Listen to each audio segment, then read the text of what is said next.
नमस्कार दोस्तों, आप सभी का हमारे YouTube चैनल राउंड ट्रिक 2.0 में स्वागत है। आज मैं आपके लिए नंबर सिस्टम के सबसे अच्छे क्वेश्चन लेकर के आया हूं और ये सभी प्रश्न परीक्षाओं में पूछे गए हैं।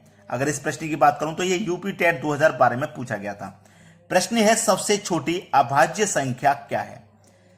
2, 3, 5, 7। देखिए यहां पर मैं आपको बता दूं, सबसे छोटी जो अभाज्य संख्या होती है 2। अभाज्य संख्या क्या होती है? अभाज्य संख्या इंग्लिश में प्राइम नंबर कहते हैं।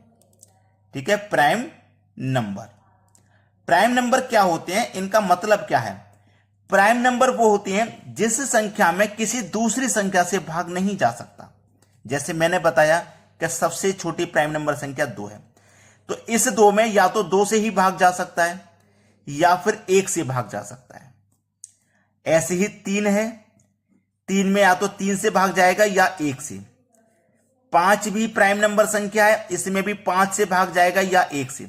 और 7 भी प्राइम नंबर संख्या है, इसमें 7 से भाग जाएगा 1 से। सभी प्राइम नंबर संख्या हैं ये। ठीक है, तो सबसे छोटी प्राइम नंबर 2 है। अगर आप बोलोगे सर 1 में भी 1 से ही भाग जाएगा और किसी से नहीं जाएगा, लेकिन ये प्राइम नंबर नहीं है, प्राइम नंबर संख्या आपकी 2 है। अगर मैं ले लूं जैसे 10, तो इस 10 में 1 से भाग चला जाएगा, 2 से भी चला जाएगा, 5 से भी चला जाएगा और 10 से भी चला जाएगा। तो ये हमारी अभाज्य संख्या नहीं है। अभाज्य संख्या वो होती हैं जिनमें या तो 1 से भाग जाएगा या स्वयं संख्या से जाएगा और किसी संख्या से भाग नहीं जा सकता। वो हमारे प्राइम नंबर होते हैं, मतलब अभाज्य संख्या होती हैं। समझ में आ गया ना? चलिए अब देखते हैं अगला प्रश्न। अगला प्रश्न है पाई है 1। ये यूपी टेट 2016-2017 में पूछा गया है। पाई क्या है भाई? एक विषम संख्या है, एक सम संख्या है, एक सम भिन्न है या फिर एक अपरिमेय संख्या है। अगर ये सवाल आपको नहीं आता है तो आपको नंबर ये चला गया। 1 नंबर का ये सवाल हुआ तो ये 1 नंबर आपसे मिस हो गया।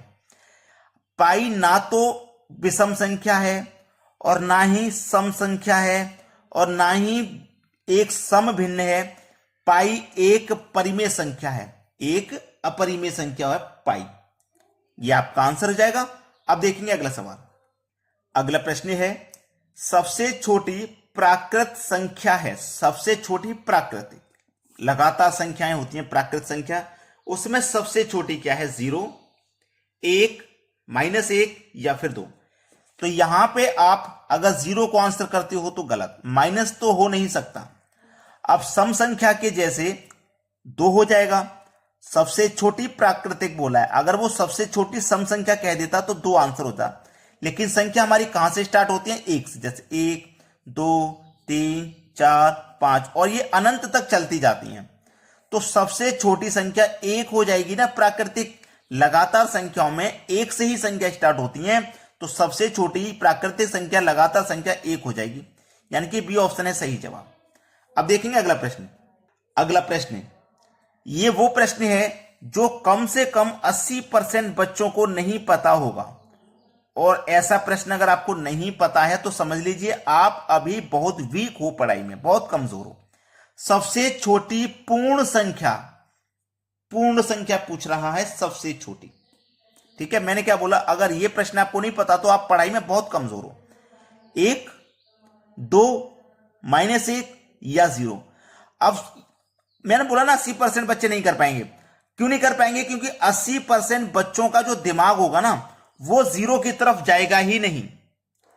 सबसे छोटी पूर्ण संख्या 0 की तरफ दिमाग जाएगा ही नहीं उनका, कि भाई 0 पूर्ण संख्या हो सकती है, जबकि आंसर इसका 0 ही है। आंसर इसका 0 ही है। तो यहां पे 80% क्यों नहीं कर पाएंगे? क्योंकि 0 की तरफ उनका माइंड कन्वर्ट नहीं होगा, दिमाग काम नहीं करेगा 0 को लेकर, कि 0 कोई पूर्ण संख्या हो सकती है। लेकिन 0 ही इसका सही जवाब है। 1 भी नहीं है पूर्ण संख्या, 2 भी नहीं, -1 भी नहीं, 0 है। अब देखेंगे अगला प्रश्न। अगला प्रश्न है, गणित की प्रकृति यानी कि नेचर क्या है? यह सवाल 2015 में आया था यूपी टेट में। तो गणित की प्रकृति क्या है भाई? सजावटी है, तार्किक है, कठिनता है या सामान्य के लिए नहीं है। अब बहुत से बच्चे जो हैं उनका एक ही दिमाग काम कर रहा है कि भैया गणित बहुत कठिन होता है। गणित बहुत कठिन होता है, तो गणित की जो प्रकृति है वो है कठिनता, यानी कि नेचर जो है गणित का वो है कठिनता। गणित बहुत कठिनता होता है, जबकि ये इसका आंसर है ही नहीं, ये तो गलत है।